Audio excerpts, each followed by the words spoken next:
Everyone. This is Rosario Arreola Pro. I'm the project lead with the National Indian Regional Extension Center here in California. Thank you for joining us today for our third of a series of webinars on meaningful use and things that we can do to help us achieve that stage 1 meaningful use goal. Today we are hosting a presentation on third-party security software from Kaleb, who is the Information Systems Director at the Sacramento Native American Health Center here in Sacramento. Before I hand it off to Tim Campbell, the MU consultant to the California area, who will tell us a little bit more about Kaleb, I wanted to remind you that this session is being recorded and that we will be posting the presentation on the CRIHB.org/rec website shortly after this presentation. So please feel free to ask questions throughout the presentation. We will also have questions at the end of the session. With that, I'd like to hand it off to Tim Campbell. Thank you, Rosario. Good afternoon, everyone. Again, it's Tim Campbell, your Meaningful Use Consultant to the California area, and it's my pleasure today to introduce our guest who's going to speak about a very important topic regarding the additional software besides your RPMS certified EHR patches that are required for the standards to meet meaningful use. I know he's a real busy guy, and I want to personally thank him for taking the time out of his busy schedule today to share his experience with all of you. Kaleb Clark is the Information Services Director at Sacramento Native American Health Center. Kaleb has been working in information technology for the last 14 years, and in addition is also the clinic's site manager as well as their clinical application coordinator. Most of his past experience has been working as a network engineer, Unix administrator, and security officer for a California county. And he has been working full-time in the health IT industry for the past 2 years. With that, it's my pleasure to honor and welcome Kaleb Clark. Kaleb. Thank you. Afternoon, everybody. So today we're going to look at the third-party security software specifically for hashing and encryption and transmitting patient data securely along the guidelines for meaningful use. I want to apologize in advance about the technicality of some of this stuff. I will at times be getting a little bit technical, a little bit deep, but believe me, I'm just scratching the surface on this, and I just want everybody to know a little bit of background about hashing and encryption. So we can go ahead and get started. Some questions that we're going to answer today. What is the software we can use? Get rid of that. What is encryption, and what software can we use for that? What is a hash value, and why should I use one? How can I use both encryption and hash values meaningfully to secure patient data?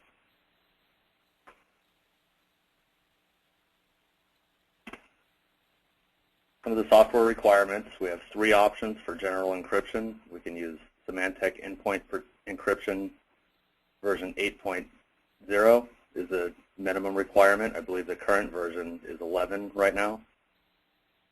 Credant to Go version 7.11 or 7-zip version 9.2. The 7-zip option is available to the ITU locations only. Federal sites must utilize Symantec Endpoint Protection or Credant to Go. Since I am an urban site here, I don't have access to Symantec or Credant. We'll be demonstrating 7-zip in this example, but we will go over the requirements for the options that you have to set in those specific softwares. For hashing, the approved software is WinHasher. There are a couple other pieces of software, but this is the one that has been approved.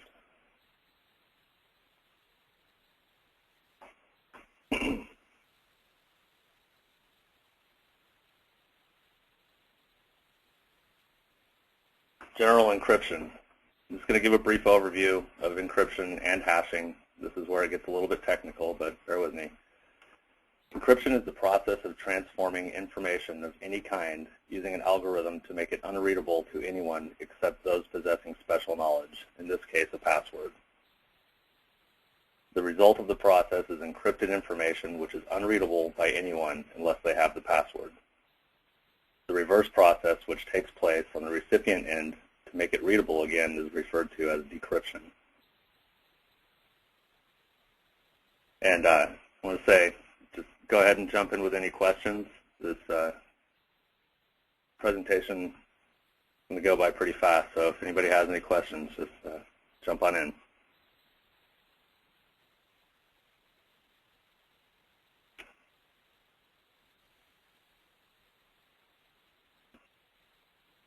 Authorized encryption algorithms. In the guideline for third-party software for meaningful use compliancy, they have just a few algorithms that are approved. The three are the AES 256, AES 512, and 3DES, known as triple DES. AES is Advanced Encryption Standards. It was released in 2001. It was created as post the DES line to replace it.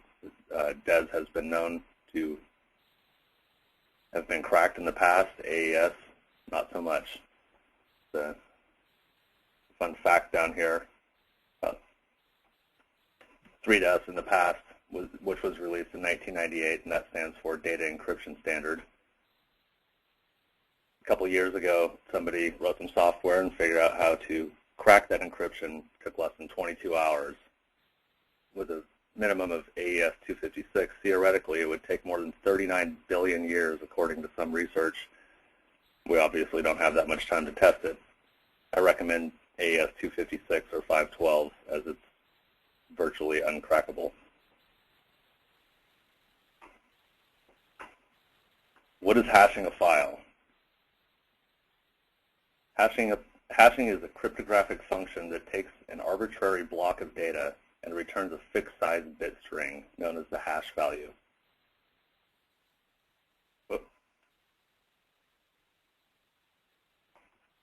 Sometimes it's called a checksum or a digital fingerprint. When a file is hashed, the hash function maps large data sets of variable length to smaller data sets of fixed length. This is the hash value that we use. If we change anything inside the file, even capitalizing a single letter, the hash value will change. So when the recipient receives the file and they have the hash value that we will generate, they will be able to compare that, and if it comes up different and not the same, then we know that something happened during the transmission, there was a breach, and that file should be discarded.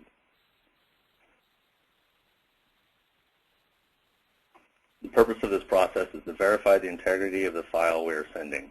When we run WinHasher against the file, it produces a hash. Anyone else that runs WinHasher against the same file will come up with that same hash value, unless it is changed. If the hash value the recipient produces is the same as the one we generate, we know the file is not changed. The example at the bottom of your screen is a AES 256 hash value. If you use a 512 or 384, they will double and triple in size. So the 256 is a little bit convenient because it's small enough that it doesn't get too confusing.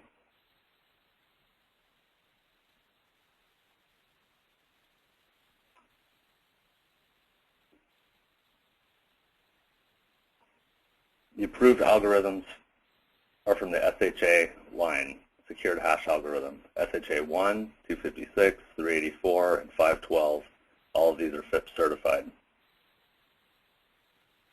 In the guideline from Indian Health Service, it says that SHA 1 is approved, but it's susceptible to certain types of attacks. In 2005, security flaws were identified, and it was suggested that SHA 1 be discontinued. SHA 2XX series or the 300 or 512 were developed to remedy this flaw. I'd recommend that we use always SHA 256 or greater.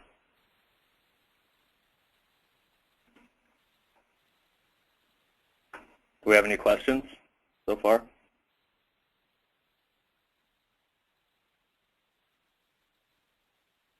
All right. So we'll go through an example. It's a little bit of a complex process because if we have more than one file, we have to run the hash value for each individual file, include it into a text file that we create, and include that in the zip file. And the zip file is the part that has the encryption. So it gets to be a little bit complicated because if you have 8, 10 files,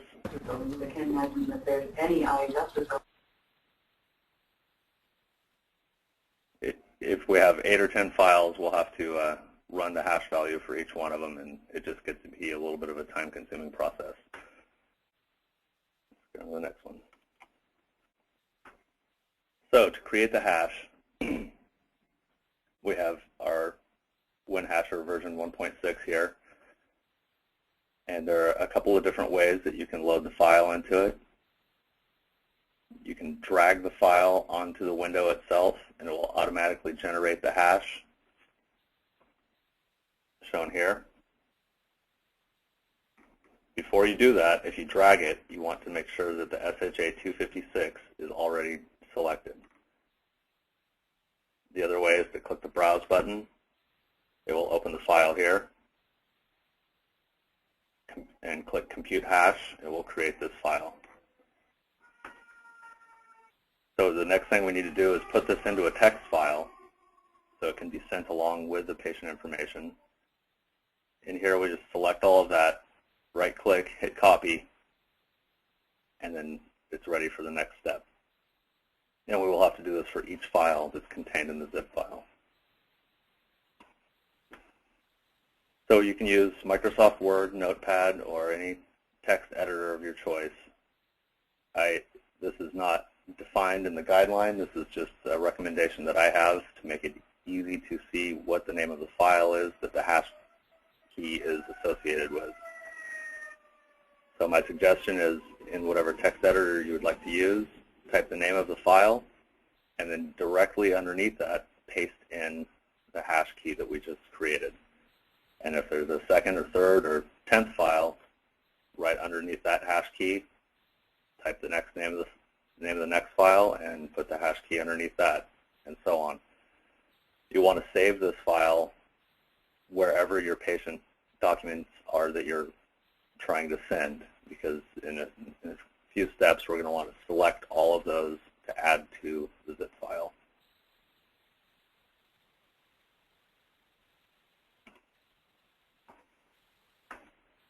When we encrypt that was all hashing so far. We haven't touched encrypting yet. Sorry about that.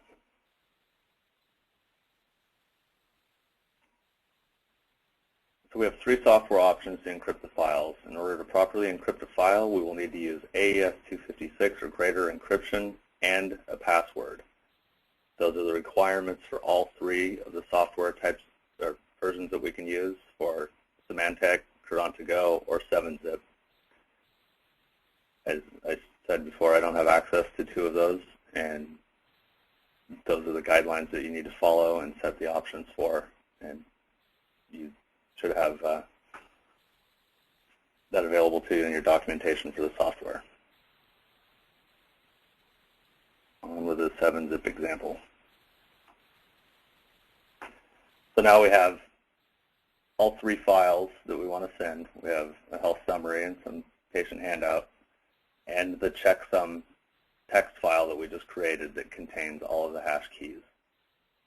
That checksum file needs to be inside the zip file. It cannot be sent outside of that. That is not followed in the guidelines. So for 7-Zip specifically, if you select all 3 of the files, or however many files you're wanting to send, right-click, select 7-Zip, and add to archive. There are other options in there, such as add to, it kind of auto-generates a name based on the folder name. So in this case, it would give you an option to add to files to send.zip. If you do that, you don't get the options to create a password, so you need to say, select Add to Archive, which will bring up the next window. There are a couple things that we have to select on here. We have to make sure that it's a zip format and not the proprietary 7-zip format. You can type in the name of the zip file if you want to name it something other than what the folder is called. And here's where the encryption part comes in. If you type any password in here and select AES-256 here, those are the two requirements that we absolutely have to have in order to gain the proper encryption. Creating a password is a little bit tricky because we want it to be simple enough that it can be conveyed and not forgotten and remembered, but we don't want to make it too complex so somebody writes it down and possibly somebody else has access to that if they write it down. So once these options are selected, we click OK, and that's it. The zip file we've just created is encrypted and password protected with hash values included in it and ready to send securely. It's kind of a complex process. The more files you have, it just takes more time to run WinHasher against each one of those files. Any questions so far?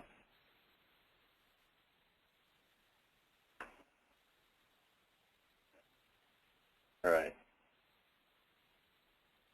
I have a question. Okay.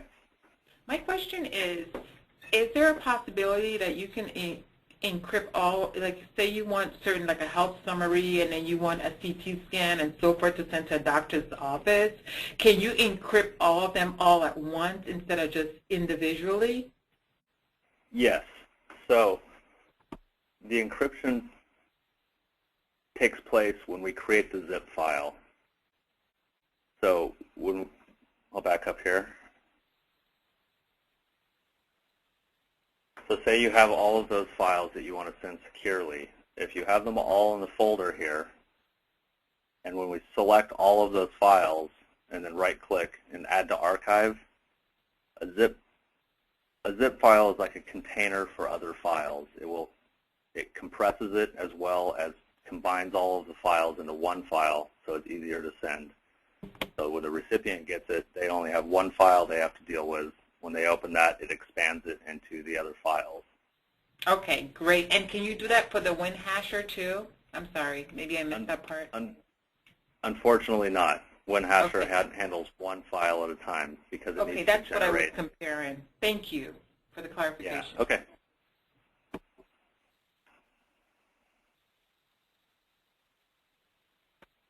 So now that we have that file, what do we do with it?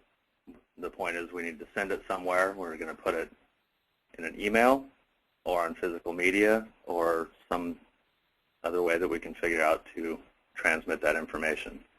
This gets a little bit tricky. When we use email, the recipient will need a password in order to decrypt the file. So we must send the password in a separate email. You can't put it in the same email that you attach the file to, because if that message is intercepted, then the attacker will have access to all of the data because the password is there. If we send it in a separate email, it's a little bit more difficult, but not flawless. It's a little more difficult as the attacker would have to capture both messages in order to gain access to the encrypted data. So I just want to reiterate that. 2 emails, one with the zip file attached and one containing the password. I would suggest not sending them immediately after each other. Maybe give it 5 minutes. That's not a requirement. That's just a suggestion for myself. Physical media gets even trickier because our first thought would, write down the password on a sticky note and put it on the DVD. Of course, if whoever the recipient, if they, lose it or the media is stolen, then the attacker immediately has access to everything because the password is there. My recommendation in all of my security is that I never write down a password and I never send it across electronic media. I don't put them in email. I don't put them in chat. I only verbally communicate passwords. I call somebody on the phone or tell somebody in person. That, again, that's not a requirement. That is my recommendation, and it's really the only secure way to do it. If you write it down in any way, it's available for somebody else. What we like to say in the security world is there's 3 types of that special knowledge. One of them is what you know, like a password, who you are, that can be biometric, and what you have. And I'm sure some of you have seen the key fobs that you press a button and it gives you a password for a one-time use. And I guess a password written on a sticky note is what you have, but the one-time use password is the key there. Any questions on that?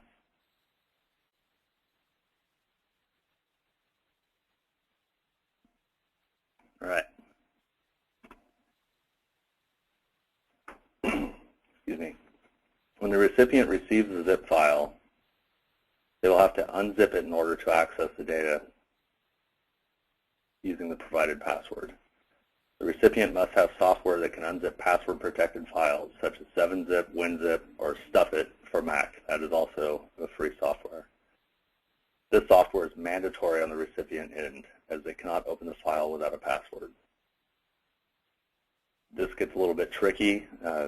Windows XP and Windows Vista have built-in software to the operating system that allows you to unzip a password-protected zip file. Windows 7 does not. So in that case, somebody would have to, the recipient would have to download 7-zip or WinZip. I guess if they have the Symantec software or Credant to Go, they could use that as well. I recommend 7-zip because it's free and anybody can have it. We can recommend that to patients or other facilities we're sending the data to.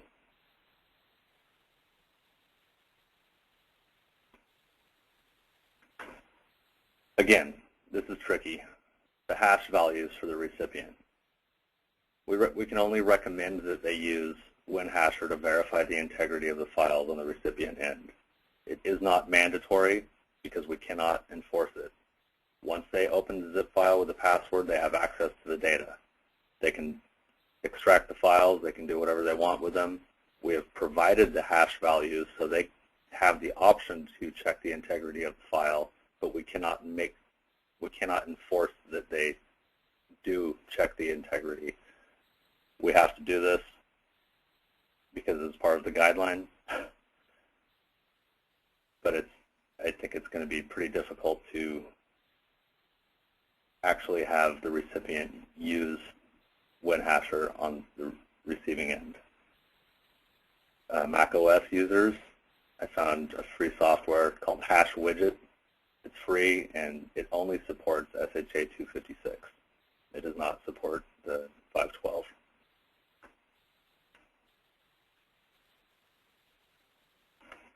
So this is what WinHasher is going to look like when we use it to verify the integrity of a file. It's kind of the same process. You open WinHasher, you can drag the file in, making sure that you have SHA 256 selected on the hash algorithm. You can click Browse, find the file that you want to verify, click Compute Hash. And then in the text file that we created, you find the name of that file, copy the hash value from that file, paste it into the Compare To field, and immediately it will come up green or red. Green means, as you can see here, if you look very carefully, all of these characters match exactly. If one of these characters is off, that means that the file was tampered with during transmission. That's what we see over here. I put in a completely separate hash value over here.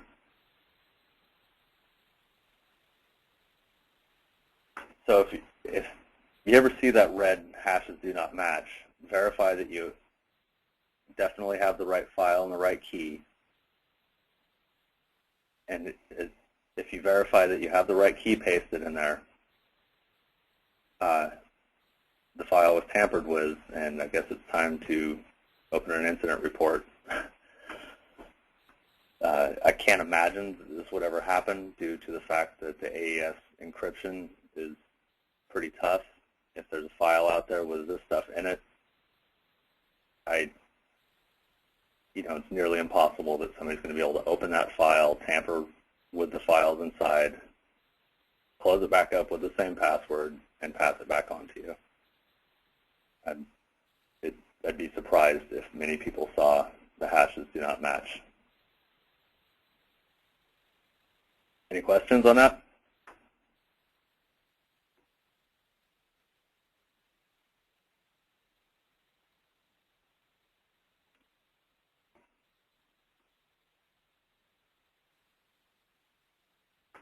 Well, that's the end of it. That has kind of walked through the example, a little bit of brief overview of how the technical aspect of encryption and hashing works. I can do a live demo if you guys would like to see how that all actually happens. Do we have any questions before I go ahead with that? Let's go ahead with the live demo. That would be great, Caleb. Okay.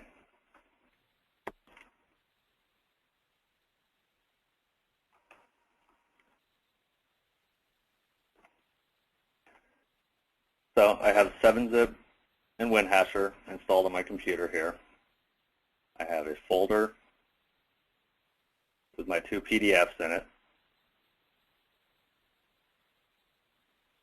So the first thing we have to do is obtain the hash values from WinHasher for each file. I'm going to open up WinHasher, small program, take my first file, click, drag it over, drop it on there. Got SHA-256 selected, and this is the hash value that we came up with for it. That's all it takes. Just right-click in there, copy that, and now we have to document that hash key. So in the folder here that I have my files that I want to send, I'm going to create a new text file.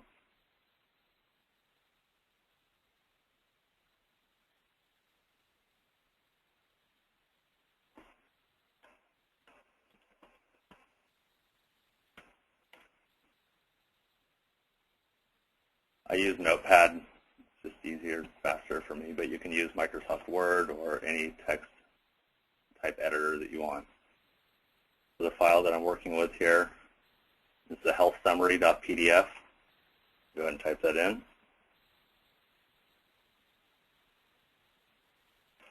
And just below that, I'm going to take this hash value that I just copied, paste it in there. So we have one more file to do. I'll do the next one. Click, drag it over, drop it on there. Comes up with the next hash value. It looks very similar.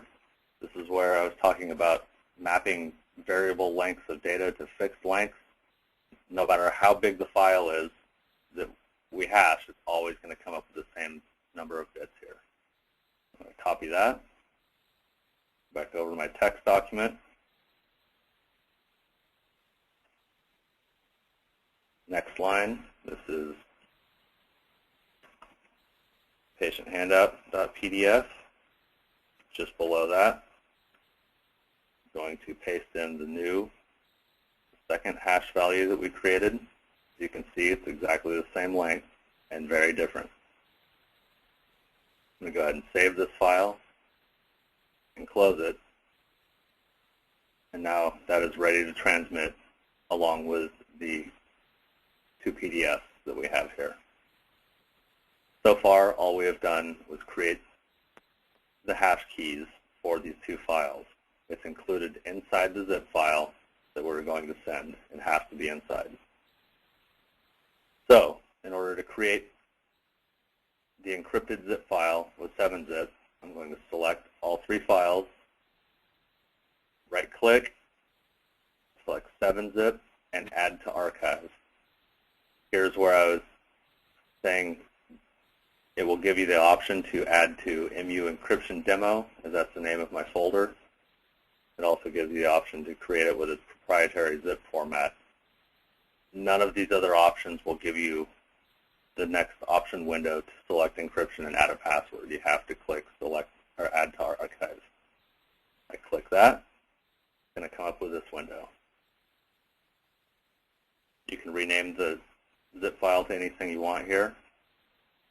I call it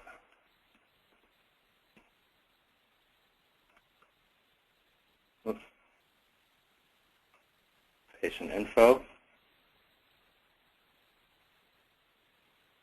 There are a few options here. You want to make sure it's a zip file. Zip file is easily opened with Windows Vista, XP, or commonly installed zip archive managers like WinZip or WinRAR. Going to create a password. In this case, I'm just calling it password.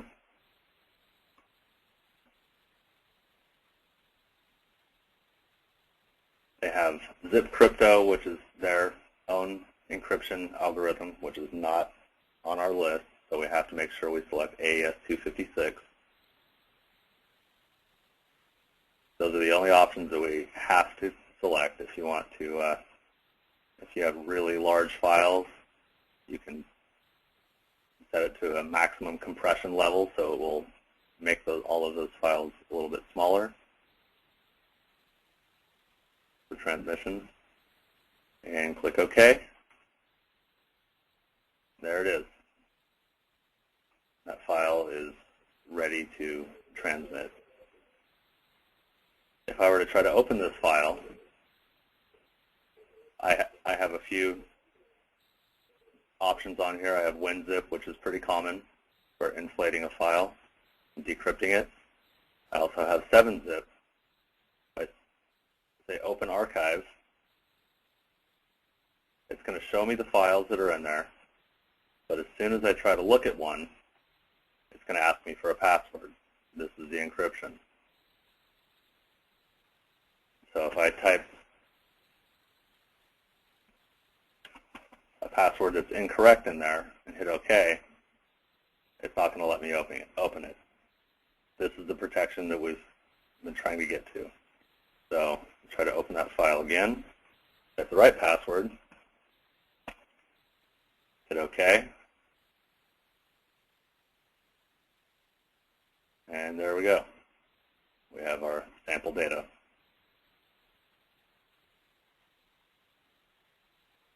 And you can also open up these hashes here. Let me extract these. Creating a new folder so I don't overwrite my old files.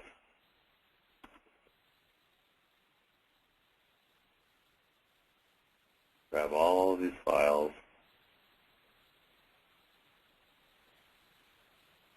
Drag them into here, and here are the files that we have extracted. Let's close this so we can start over. The first thing I want to do is check the integrity of the files before I open them. Open up the hash file, open WinHasher, and I look, okay, healthsummary.pdf. Drag this over here, generated a hash key. I'll take the one that is supplied to me, right click, copy, paste it into the compare to field, hashes match. My file is good and has not been tampered with.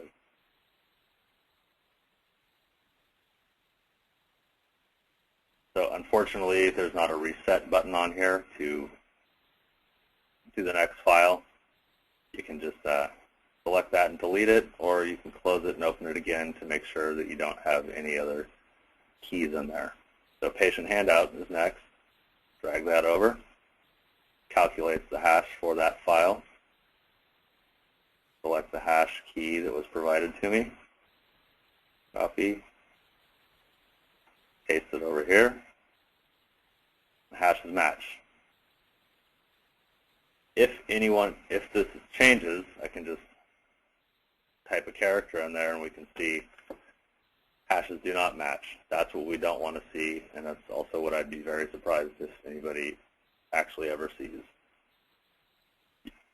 If you see that, take a look at the hash value that's here that was calculated from the file and the compare to, and just check the first 4 or 6 characters. If they're very, very different, it may mean that you've accidentally selected the wrong hash and pasted it in over here. This is CF57. This is C2DD. You can just kind of do a visual. If this comes up, just kind of do a little bit of a visual. If a small portion of the file changes, this may be not very far off. It could just change, one of the characters or 2 of the characters. And that's pretty much it. Any questions?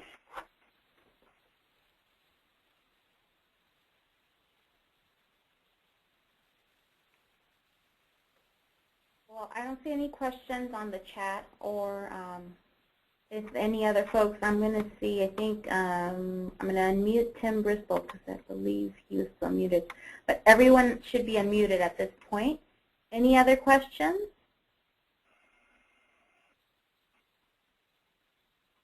Well, with that, thank you, Kaleb, for taking the time to share your insight with the group. We really, really appreciate it.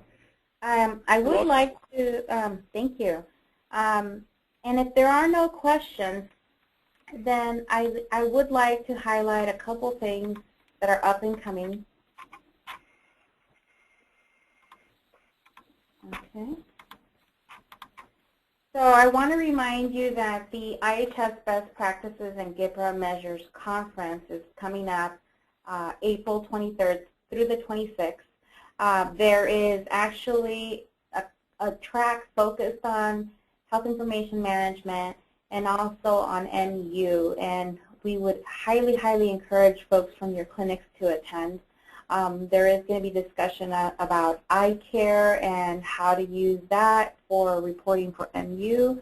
There's also going to be presentations from a variety of folks in this field, and we really, really encourage you to attend. It is free of cost, and it is here in Sacramento.